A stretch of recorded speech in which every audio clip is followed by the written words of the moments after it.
नमस्कार, आप देख रहे हैं सिटी पोस्ट लाइव और मैं हूं आपके साथ प्रभाकर पांडे। मंत्री संतोष कुमार सुमन ने विपक्षी दलों पर तीखा हमला किया।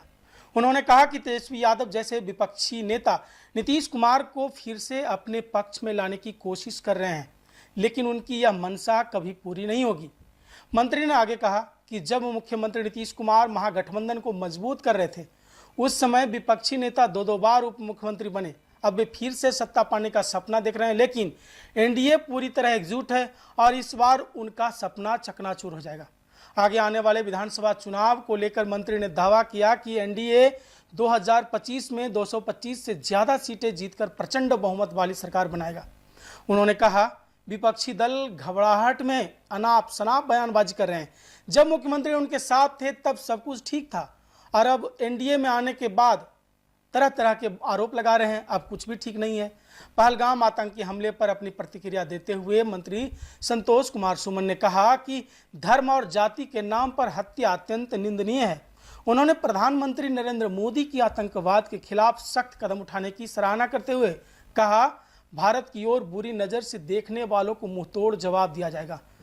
पार्टी कार्यालय का उद्घाटन किया संतोष कुमार सुमन ने, और इस उद्घाटन के साथ ही हम पार्टी ने जिले में अपनी सांगठनिक शक्ति का प्रदर्शन किया और आगामी चुनावों के लिए कमर कसने का संदेश दिया। कार्यक्रम में हम पार्टी के कई वरिष्ठ नेता, कार्यकर्ता और बड़ी संख्या में समर्थक मौजूद रहे। संतोष कुमार सुमन के बयान और इस उद्घाटन समारोह से यह स्पष्ट है कि 2025 में एनडीए भारी बहुमत से सत्ता में आने के लिए पूरी तरह से तैयार है और विपक्षी दलों के आरोप और निंदा की कोई परवाह नहीं की जा रही है।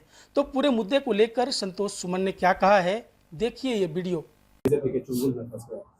अब देखिए, मैं क्या कहूं, लेकिन अभी भी उन लोग इस चक्कर में है कि माननीय मुख्यमंत्री जी मेरे पाले में आ जाए। उनको रात दिन सपना आता है कि हम कैसे डिप्टी सीएम बन जाए। माननीय मुख्यमंत्री श्री नीतीश कुमार जी ने 2 बार उनको ऑक्सीजन देने का काम किया। जो विपक्ष खत्म हो चुका था, सफाया हो चुका था, वो पहचान दिए माननीय मुख्यमंत्री जी ने, उनको जाकर के डिप्टी सीएम बनाने का काम किए और उन्हीं से शक्ति मिली और उसी शक्ति से आज हल्ला कर रहे हैं और उन्हीं के ऊपर आपेक्ष लगा रहे हैं। जब आपके साथ हैं तो वो ठीक थे और इधर आ गए तो खराब हो गए, ऐसा बात नहीं चलता है। आज भी इस चक्कर में हैं, आज भी चाहते हैं कि मुख्यमंत्री जी उनके साथ रहें, लेकिन ये सपना मुंगरी लाल के हसीन सपने के बराबर है। अब कुछ नहीं होगा। माननीय मुख्यमंत्री जी ने हर मंचों पर बोला है और हम जानते हैं कि एनडीए बिहार में एकदम इंटैक्ट है, एक है, और 2025 के चुनाव में हम बहुत मजबूती के साथ आगे बढ़ रहे हैं और हर एक नेता के स्तर से नहीं, ग्राउंड स्तर पर, कार्यकर्ता के स्तर पर, गांव के स्तर पर, विधानसभा के स्तर पर और राज्य स्तर पर हम सब एक हैं।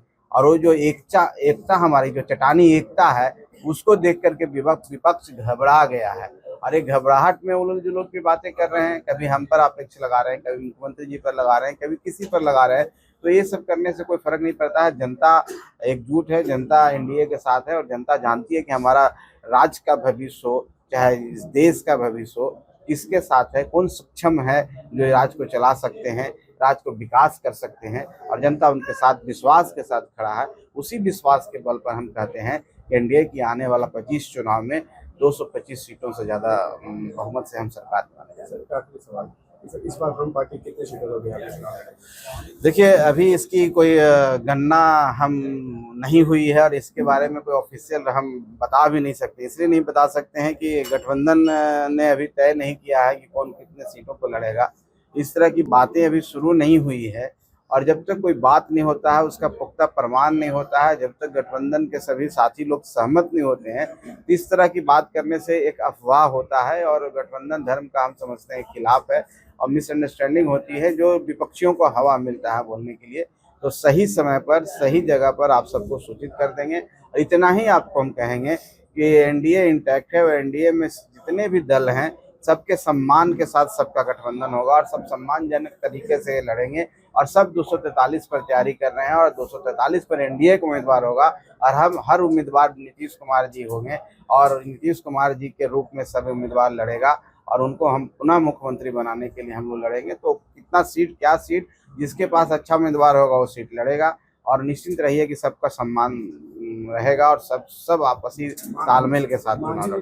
से बोल रहे हैं कि इस बार हम 35-40 सीटों पर लड़ेंगे। देखिए, मांझी जी का कहना है कि हमारे कार्यकर्ता ऐसा बोलते हैं। कहीं पर भी मीटिंग में निश्चित तौर पर हर पार्टी के कार्यकर्ता, एक हमारी पार्टी नहीं, अगर आप किसी पार्टी को ले, किसी भी पार्टी को, इस डेमोक्रेटिक सिस्टम, एक आदमी देखिए बगल में कह रहे हैं कि हम 60 सीट पर लड़ेंगे और डिप्टी सीएम भी बनेंगे। मांझी जी तो कभी ऐसा नहीं कहा है। मांझी जी ने कहा कि जब हम जाते हैं तो कार्यकर्ताओं का एक मांग रहता है और कहीं कार्यकर्ता बोलते हैं, उनको बोलना जायज वाजिब है और जायज़ भी है। इसलिए कि मान लीजिए कि हमारे यहाँ कोई हमारे कार्यकर्ता हैं, एक उदाहरण के तौर पर हम कहते हैं कि आदरणीय पंकज शर्मा जी, चुन्नू शर्मा जी और भी लगे हुए हैं, मनीष शर्मा जी भी हो सकते हैं, लेकिन और भी हमारे कार्यकर्ता यहाँ पर 2 4 5 और हैं, सबका नाम लेना मैं सही नहीं समझता हूँ। तो सबको इच्छा रहती है कि मैं चुनाव लड़ूँ और उनका इच्छा वाजिब है और उनका मेहनत करते हैं तो सोचना भी उनको सही है।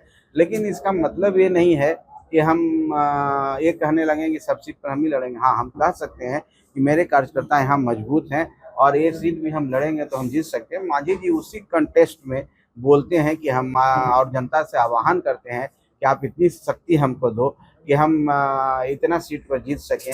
चाहे कम से कम इतने सीट पर जीतोगे तो आपकी आवाज़ को और प्रमुखता से हम रख सकते हैं और आपकी आवाज़ को पूरा मुखर होकर हम रख सकते हैं।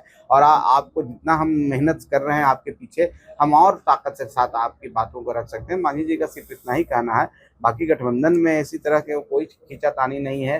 वो माननीय प्रधानमंत्री जी का, माननीय मुख्यमंत्री जी का सम्मान करते हैं और हम समझते हैं कि अपनी बात को रखना वो अपनी जगह जायज़ है। लेकिन एक पार्टी के राष्ट्रीय अध्यक्ष होने के नाते मैं इतना ही कहूँगा कि एक आधिकारिक बयान हम अभी कुछ नहीं दे सकते हैं जब तक गठबंधन का स्वरूप तय नहीं हो जाए। ये सुरक्षा में चूक की बात बोले, वही एक केंद्रीय मंत्री का भी बयान आया है कि सुरक्षा में चूक हुई है। देखिए, ये हमारी अस्मिता का सवाल है, ये देश का सवाल है, एक भारत, अखंड भारत का सवाल है। और जब पूरे देश की बात आती है तो सब इस देश में रहने वाले हैं, कोई पक्ष विपक्ष नहीं होता, हम सब भारतीय हैं। और हम समझते हैं कि कोई भी पार्टी, पक्ष हो विपक्ष हो, हमें देश के साथ खड़ा होना चाहिए। हमें अभी सरकार ने क्या किया नहीं किया इस पर नहीं रह करके हमें सेना को, आत्मबल को बढ़ाना है। सैन्य शक्ति कैसे और मजबूत हो, कैसे हम उनका बदला ले सकें। हमारे जो जिनको धर्म के नाम पर धर्म पूछ करके आतंकियों ने मौत के घाट उतारा है, उनके प्रति हम सबको संवेदना है, उनके परिवार के प्रति। और उनके बच्चे जिस तरह से रो रहे थे, तो ये पूरे देश के अस्मिता का सवाल है। पूरे देश के लिए काला दिन था वो। हम उसको कैसे बदला लें, कैसे उसको हम कार्रवाई करें कि आने वाले दिनों में इस तरह का हिमाकत कोई नहीं कर सके, कोई देश जो हमारे पड़ोसी देश हैं। इसके लिए हम सबको एकजुट होना चाहिए और इस पर कोई टीका टिप्पणी नहीं करनी। देश की अस्मिता की बात होता है तो कोई पक्ष विपक्ष नहीं होता। जो साथी इस तरह की बात कर रहे हैं, खासकर विपक्ष के लोग, तो उनको मैं ही नसीहत देना चाहता हूँ, कम से कम यहाँ तो चुप रहिए। ये आपके सम्मान की बात है, जिसके लिए आप काम करते हैं उनके सम्मान की बात है। यहाँ हमको एकजुटता दिखानी चाहिए। हम सब सरकार के साथ हैं और हम समझते हैं कि माननीय प्रधानमंत्री जी ने एक बड़ा फैसला लिया है, बड़ा संदेश दिया है। और आप देख रहे हैं कि क्रॉस बॉर्डर किस तरह की एक्टिविटी हो रही है और हम दुनिया को भी दिखा रहे हैं और अपने पड़ोसियों को भी दिखा रहे हैं कि भारत सक्षम है हर तरह की कार्रवाई करने के लिए।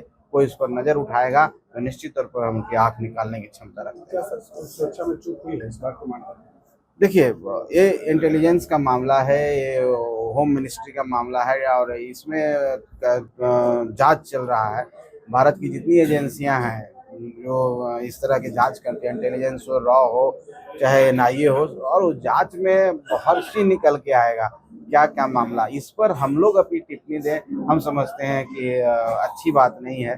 क्योंकि माननीय गृह मंत्री वहाँ जाके, माननीय डिफेंस मंत्री जी वहाँ जा करके, सेना प्रमुख वहाँ जा करके सब काम कर रहे हैं, वो सक्षम है, उनको करने दीजिए। ऐसी कोई बात आएगी तो देश के सामने आएगा, आपके सामने भी आएगा। इसलिए हम उस पर टिप्पणी दें, मुझे अच्छा नहीं लगता। सर, एक और सवाल कि बिहार में चुनाव